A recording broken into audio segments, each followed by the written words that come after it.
Justin Trudeau being accused of tyranny for his heavy-handed approach to crack down on the trucker protests. The Prime Minister invoking never-before-used emergency powers to try and stop the Freedom Convoy after being pressured by President Biden.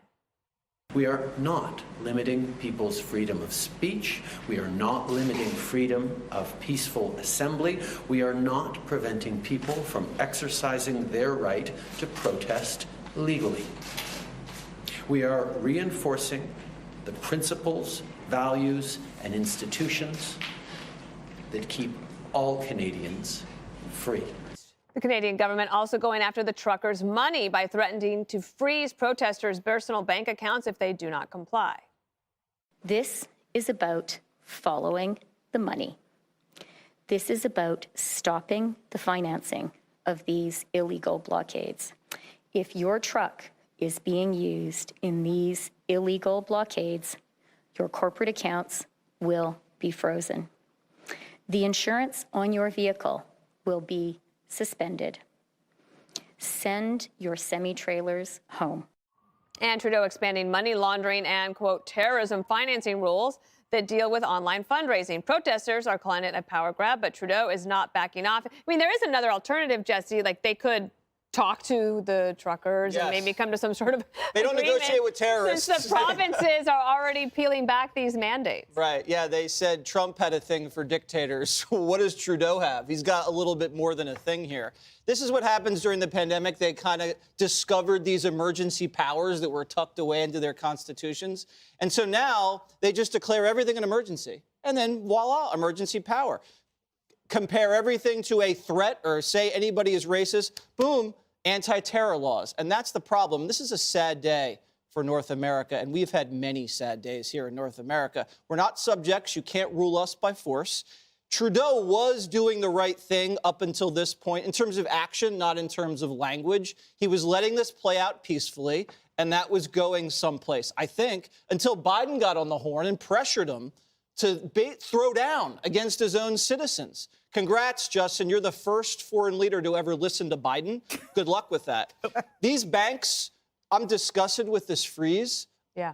Could you imagine you're a client of a bank and they freeze your assets because you're participating in civil disobedience? I wouldn't be surprised if I saw a run on some of these banks. I wouldn't be surprised if people just liquidated their assets, put it into another depository, because this is disgusting. Imagine you're a bank president, how nauseous you would feel taking an order from some low-life politician to freeze assets of your own clientele, your neighbors. That you probably donated to. Yeah. And then, so, I mean, come on, you're supposed to treat them like terrorists? These people are your own countrymen. That's horrible. And this isn't jihad. This is what peaceful protest should be about. Gandhi did it. The civil rights movement did it. They just sat down and said, deal with me. And that's what you're supposed to do. And this is what we want people to do when they have a beef with the government. So I wish a hex on Canada. I hope they have a terrible maple syrup season. And I hope their hockey team loses all the rest of their games this year. You might want to check in with Greg about how that goes in Canada. Hey, you know what? Justin Trudeau is not a very talented politician. No. Because if I were Justin Trudeau and Biden called me and told me to pressure them, I'd say, fine, can we have Keystone Pipeline back? Oh, there see, you go. that's how Remember, you that was deal. the first day, and he didn't do it. Yeah, you know, I'm going to go back on my initial point when this started. I am pro-trucker, love the semis, pro-Canada. But as an outside observer, I should always respect the country because I don't want a Canadian Greg Gutfeld demanding change in my country, even if, like me, he's 100% right and devilishly handsome. But I'm always like careful. I got to remember that it's easy for us because we're here. We're not there. So there might be some things we don't know about that we have to wait and see. Having said that, you're right. This isn't a trucker problem. It's not even a Canadian problem. It's a one-person problem, and it's the one person is Trudeau. He got off on the wrong foot.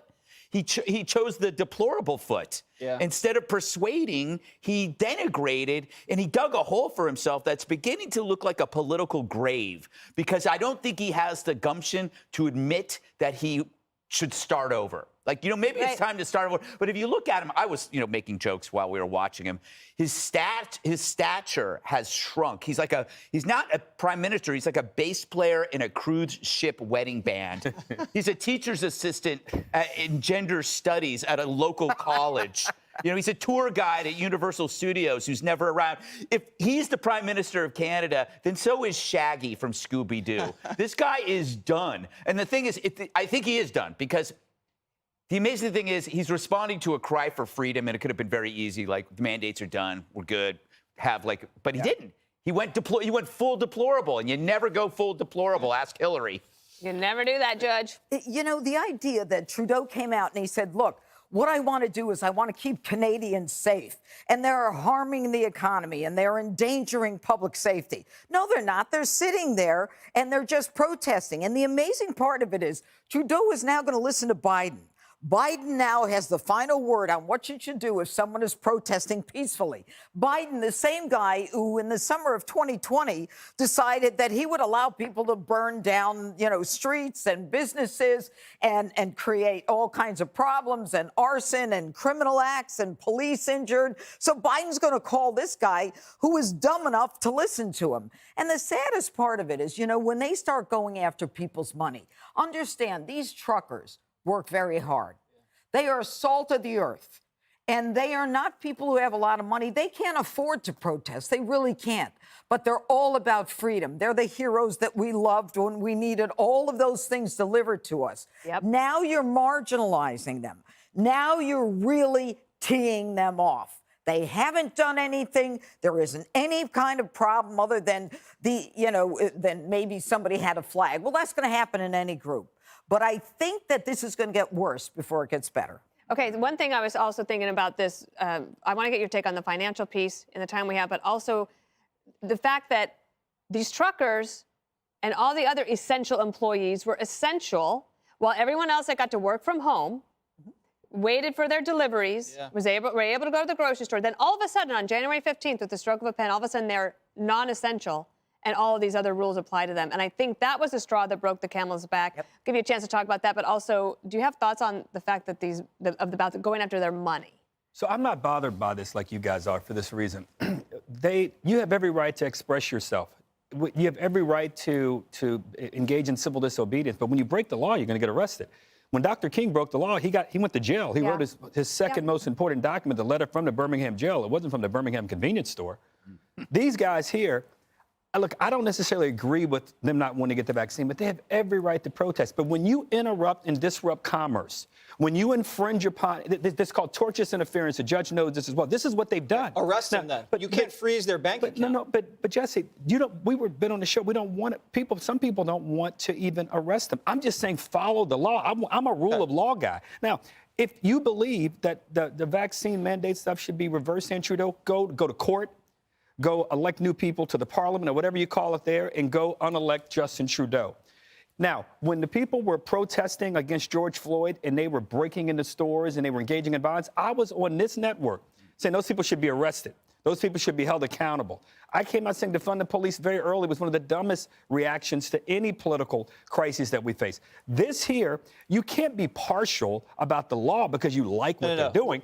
They should be arrested. It's about the bank accounts being frozen, Harold. That's what this is about. You don't do that. Arrest them if they broke a law. You can't freeze their accounts. It's their law there in Canada. I don't. No, they invoked a terrorism law for the first time ever. Right, so he should be unelected. They're not terrorists. They are not terrorists. They bring me cabbage. But I'll say this. That is terrorism after you eat it. That's true. They have caused $100 million a day in the last few days of damage to the economy. Now, I'm not saying you can disagree with me on that, but Justin Trudeau decided to act. I think anyone that breaks the law, no matter how legitimate or how genuine they think they're being about fighting a law, if you break the law, you got to pay the consequences. Well, if they do get arrested and go to jail, I wonder if somebody on the opposing side of Justin Trudeau will offer to pay their bail.